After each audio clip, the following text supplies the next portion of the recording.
abordo um ou dois pontos que me parecem relevantes e que valeria a pena deixar registrados aqui. Em primeiro lugar, a questão da demanda global que o professor Gilpin levantou com respeito ao funcionamento da economia mundial. O que ocorreu nos anos 80 foi um fenômeno que os leigos geralmente não percebem, mas uma forte inflação nos Estados Unidos. A inflação se manifesta, seja sob a forma de elevação dos preços, seja sob a forma de acumulação de déficit na conta corrente da balança de pagamentos. E essa foi a segunda forma de inflação que ocorreu nos Estados Unidos. E essa inflação teve como contrapartida a formação de uma demanda adicional que veio a impulsionar a economia em todo o mundo. Digamos, se a economia norte-americana não tivesse tido um comportamento inflacionário nos anos 80, a recessão mundial, o comportamento da economia mundial teria sido muito pior. Quer dizer, as taxas de crescimento em todo o mundo teriam sido muito mais baixas. Isso nos leva, então, a meditar um pouco sobre o funcionamento e o que se pode chamar que seja o motor da economia mundial. É que, nos anos 50 e 60, o motor da economia mundial foi a expansão do intercâmbio internacional. O intercâmbio internacional cresceu 50% mais do que o produto econômico agregado mundial. Em outras palavras, se a taxa de crescimento mundial era 4%, é que a demanda externa, o intercâmbio mundial, estava crescendo a 6%. Se era 5%, era 7,5%, e assim foi em média durante praticamente 2 decênios. E isto permitiu que fossem alcançadas taxas de crescimento na economia mundial como nunca antes se havia conhecido.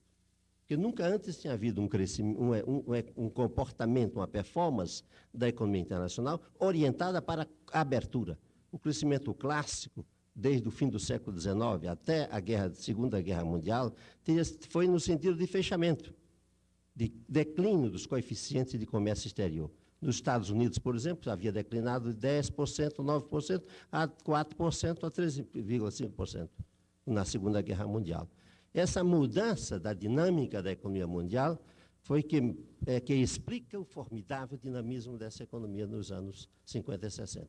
E nos anos 80, 60 e nos anos 70 ainda, em parte pelos petrodólares, que alimentaram, que criaram uma inflação em escala internacional.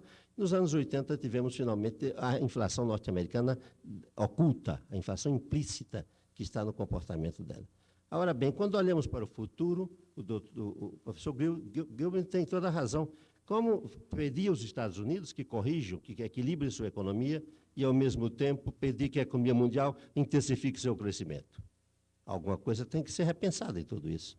E a questão que nos formulamos é de saber por que a economia mundial só pode crescer para fora. Isso é uma hipótese de trabalho que decorre de uma experiência histórica. No passado, ela cresceu de forma diferente. O forte crescimento dos anos 70 do século passado até a Segunda Guerra Mundial, com a recessão, foi em outro sentido. Foi informando, digamos, desenvolvendo os mercados internos. É evidente que se as economias, grandes economias, como a da Europa, se orienta para o mercado interno, a do sudeste da Ásia e do terceiro mundo mais firmemente, haverá uma criação de demanda que compensará a insuficiência de uma demanda externa, que foi uma certa forma de crescimento que decorreu da hegemonia dos Estados Unidos, da forma como os Estados Unidos orientaram o crescimento da economia mundial. Essa é a nota que eu queria deixar aqui, porque isso me permite, então, fazer uma reflexão sobre a reflexão tão interessante do Adroaldo.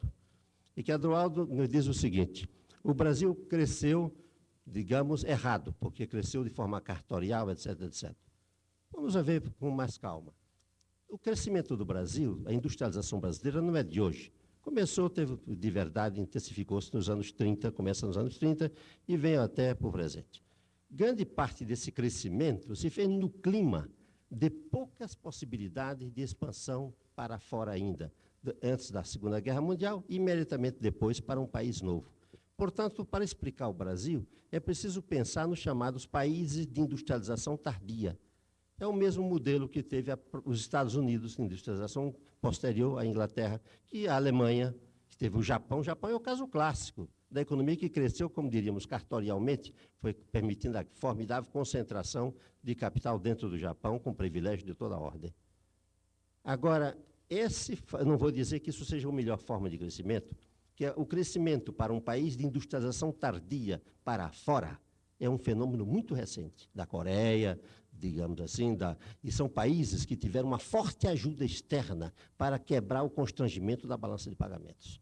Tiveram a formidável apoio externo, que decorria de um problema propriamente político, que eram países que estavam em concorrência com um sistema político diferente ali ao lado da rua. Portanto, isso é um fenômeno muito recente. Vamos dizer, foi uma experiência muito interessante e que tem que ser criticada, apreciada e utilizada na medida que seja possível. Agora, no caso de um país do tamanho do Brasil, que é parecido com a China ou com a Índia, e como foram os Estados Unidos, a lógica normal é que ele cresça buscando formar o seu mercado interno e não se ligar para o exterior. Isso, não vou desenvolver essa tese, mas estou dizendo, é um pouco de imaginar que é a linha de menor resistência. Foi por isso que o Brasil cresceu a 7% durante 40 anos, para dentro, e sem uma política muito interessante, muito racional, como diz Adroaldo, mesmo cartorial e errada. Ainda assim cresceu. Agora, eu diria, para concluir, fazer a seguinte observação. Pode-se ligar, como fez Adroaldo aqui, explicitamente, a natureza desse crescimento para dentro, com base na busca da formação de um mercado interno, a má distribuição da renda no Brasil. Essa é a tese implícita no pensamento dele e com a qual eu não concordo. Se houve de verdade uma concentração permanente de renda no Brasil, não foi necessariamente porque o desenvolvimento se fez orientado para a formação do mercado interno. Foi por muitas outras razões, que não é o caso discutir aqui agora. O que eu não concordo, Adroaldo, é que se faça assim, diretamente uma ilação ou uma dedução do fato que esse crescimento, porque foi para dentro, foi cartorial, porque foi cartorial, criou privilégio, foi privilégio e criou concentração de renda. Esse é um raciocínio, é o que se chama um implicit theorizing, em inglês, uma teorização implícita que um acadêmico como você me perdoará, que eu a critico. Muito obrigado.